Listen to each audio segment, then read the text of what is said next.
मित्रों नमस्कार, Kota online classes में आप सभी का स्वागत है। साथियों आप देख रहे हैं यहाँ पर पीछे मेरे पीछे थंबनेल लगा हुआ है कि आरपीएससी ने जो है फर्स्ट ग्रेड का सिलेबस जारी कर दिया।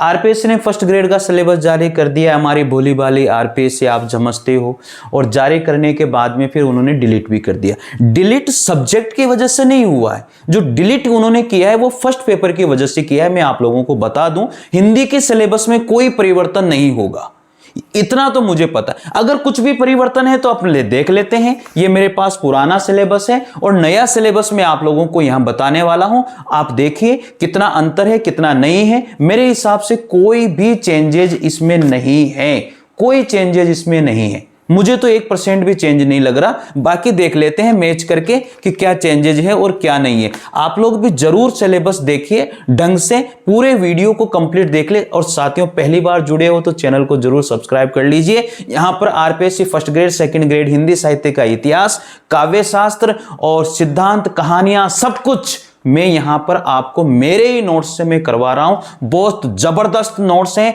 अभी क्लासेज आप देख लीजिए, कितनी प्यारी क्लासेज है, बच्चों ने बहुत सराहना करी है। तो निश्चित रूप से आप भी उन क्लासेज को देखिए और देखते हैं सिलेबस, जो नया सिलेबस आरपीएससी ने जारी किया है। केवल सिलेबस डिलीट करने के पीछे रीजन केवल फर्स्ट पेपर है, कोई भी सेकंड पेपर का कोई रीजन नहीं है। तो कंफ्यूज होने की जरूरत नहीं है, सिलेबस आपका वापस से वही आने वाला है। चलिए मित्रों देखते हैं यहां पर इसी क्रम में सिलेबस को। तो ये रहा आपका सिलेबस, हिंदी का सिलेबस। ये रहा आरपीएससी के द्वारा 2024 का सिलेबस जारी किया गया। यहां पर देखो उच्च माध्यमिक स्तर, जो उच्च माध्यमिक स्तर पर जो सिलेबस इन्होंने दिया है मित्रों, उसमें कोई ज्यादा अंतर 1% भी नहीं है, 1% भी अंतर नहीं है। ये देखो पुराना सिलेबस मेरे हाथ में है, संधि समास उपसर्ग पुराने सिलेबस में आया है। तो ये उच्च माध्यमिक स्तर पर देखो, यहां पर उच्च माध्यमिक स्तर पर जो सिलेबस इन्होंने दिया है उसमें क्या है, संधि समास उपसर्ग प्रत्यय पहले भी था और अभी भी है। दूसरा है पर्यायवाची शब्द, विलोम शब्द और समश्रुत भिन्नार्थक शब्द, अनेकार्थक शब्द, वाक्यांश के लिए सार्थक शब्द पहले भी था और अभी भी है। ये लाइन भी वैसी की वैसी। दूसरा है शब्द शुद्धिकरण और वाक्य शुद्धिकरण, ये भी लाइन वैसी की वैसी है। अर्धशासकीय पत्र, विज्ञप्ति, परिपत्र, निविदा, ज्ञापन, अधिसूचना, मुहावरे, लोकोक्तियां, इनमें भी कोई भी अंतर नहीं है। अपठित गद्यांश वैसा का वैसा ही है। जनसंचार के प्रमुख माध्यम, तत्संबंधी लेखन और पत्रकारिता, ये मेरे पास पुराना सिलेबस है, नया सिलेबस आप लोगों को मैं बता रहा हूं। तो ये भी वैसी की वैसी लाइन है, ये भी वही है और ये तत्व आदि भी यही लाइन। तो कुल मिला के बात यह है कि उच्च माध्यमिक स्तर के सिलेबस में कोई भी परिवर्तन नहीं है। तो यहां पर कोई भी परिवर्तन नहीं किया गया, कोई भी परिवर्तन नहीं किया है। समझ गए होंगे मेरी बात को, कोई भी परिवर्तन इसमें नहीं हुआ है। आगे बढ़ते हैं। अब इसका जो उच्च माध्यमिक स्तर है उसका जो दूसरा भाग है, अगर उसमें कोई परिवर्तन है कि यहां पर काव्य शास्त्र वाला भाग आ जाता है मित्रों। तो काव्य शास्त्र में क्या परिवर्तन है, क्या कोई काव्य शास्त्र? साथियों मैं आप लोगों को इसी चैनल पर बहुत जबरदस्त तरीके से मेरे नोट्स के माध्यम से आपको पढ़ा रहा हूं। बहुत अच्छी तरह से आप पढ़िए। एक क्वेश्चन अगर आपको नहीं मिल जाए मेरे जो मैं नोट्स पढ़ा रहा हूं उससे, तो गारंटी है मेरी 90% उससे क्वेश्चन मिलेंगे आपको, ये मेरी दावा है। अगर आपको नोट्स मंगवाने तो जरूर संपर्क करें, डिस्क्रिप्शन में नंबर भी दिए हुए हैं और व्हाट्सएप नंबर भी दिए हुए हैं, आप मुझे अपना मैसेज जरूर भेजिएगा। ठीक है साथियों, शब्द शक्ति दी हुई है, कोई अंतर नहीं है। अलंकार में कोई अंतर नहीं है, यमक, श्लेष, उपमा, रूपक, उत्प्रेक्षा सेम वो के वही है। इसके बाद में छंद भी वही है और गुण भी वही है और काव्य रस भी वही है। तो यहां पर कोई अंतर नहीं है। यहां पर काव्य शास्त्र में भी कोई अंतर नहीं है मित्रों, कोई भी अंतर यहां पर काव्य शास्त्र वगैरह में भी नहीं किया गया है। तो याद रख लीजिए, कोई परिवर्तन नहीं हुआ, काव्य शास्त्र में भी कोई परिवर्तन नहीं हुआ है। बढ़े अब आगे। अगला आता है अपना यहां पर सिलेबस जो है स्नातक स्तर वाला सिलेबस देखते हैं। अब हम लोग यहां पर स्नातक स्तर वाले में कोई अंतर है क्या? स्नातक स्तर वाला सिलेबस देखो, स्नातक स्तर वाले सिलेबस में क्या अंतर है? तो मेरे हिसाब से तो कोई अंतर नहीं है। हिंदी साहित्य का इतिहास यहां पर दिया हुआ है और हिंदी साहित्य के इतिहास में क्या अंतर है? इतिहास लेखन की परंपरा वही पॉइंट है, प्रमुख इतिहास ग्रंथ वही पॉइंट है, इतिहास लेखन, हिंदी साहित्य का आरंभ, काल विभाजन, नामकरण, ये पूरा का पूरा वह का वही है, ये पुराना सिलेबस है, इसमें भी वही दिया हुआ है, इस पॉइंट में कोई अंतर नहीं है। आदिकाल में वही इन्होंने चंद्रबरदाई और नरपति नाल की रचना दी है, यहां पर भी कोई अंतर नहीं है। भक्ति काल पे आ जाइए, वही सामान्य परिचय दिया गया है, उद्भव और विकास और दार्शनिक पृष्ठभूमि दी गई है। संत काव्य वही है, सूफी काव्य वही है, राम भक्ति और कृष्ण भक्ति, तो भक्ति काल में भी कोई परिवर्तन नहीं है। रीति काल पर आ जाइए, रीति काल में रीति से तात्पर्य क्या है, तो यहां पर भी कोई परिवर्तन नहीं किया गया है। तो मित्रों जो है स्नातक स्तर का जो सिलेबस है, स्नातक स्तर के सिलेबस में आधुनिक काल पर अपन आ जाते हैं। आधुनिक काल में साथियों ये देखो आपका आधुनिक काल है, तो आधुनिक काल में जो परिवर्तन इन्होंने कुछ नहीं किया है, आधुनिक काल भी वैसा का वैसा ही है, ठीक है। तो यहां पर मैं कहता हूं कि हिंदी साहित्य के इतिहास में, हिंदी साहित्य में कोई परिवर्तन नहीं किया है, कोई परिवर्तन नहीं किया है। तो हिंदी साहित्य के इतिहास में भी कोई भी परिवर्तन नहीं हुआ है, आपको इसकी भी चिंता नहीं करनी है। अब आगे बात करते हैं साथियों इसी क्रम में, और देखो अगला जो आता है यहां पर स्नातक यानी कि एमए लेवल का जो सिलेबस है उसको देख लीजिए। एमए लेवल के सिलेबस में कोई परिवर्तन है क्या?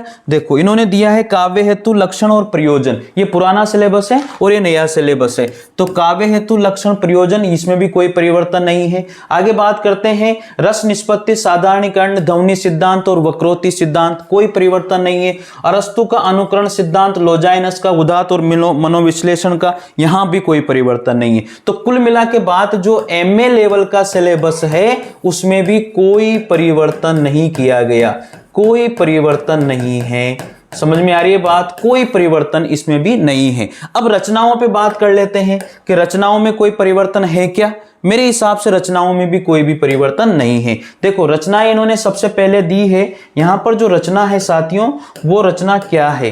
तो रचना है कबीर ग्रंथावली, पुराने सिलेबस में भी वही थी, श्याम सुंदर दास की। साखी गुरुदेव के अंग, पद है प्रारंभिक के 5 अंग वही है। रामचरितमानस तुलसीदास जी का था, बालकांड है। और बिहारी रत्नाकर जगन्नाथ दास प्रारंभिक 25 दोहे हैं। साकेत मैथिली शरण गुप्त का है, नवम सर्ग है। कविता क्या है? चिंतामणि पहला भाग, रामचंद्र शुक्ल का शीर्ष के फूल, कल्पलता हजारी प्रसाद द्विवेदी का। तो ये वही है, पुराना सिलेबस है, यहां तक अभी कोई परिवर्तन देखने को नहीं मिला है।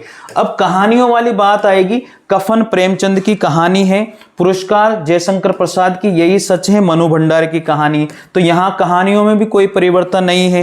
हिंदी भाषा वाली बात करते हैं, उद्भव और विकास, बोलियां उपबोलियां, राजभाषा, देवनागरी लिपि, इसमें भी कोई भी परिवर्तन नहीं है साथियों।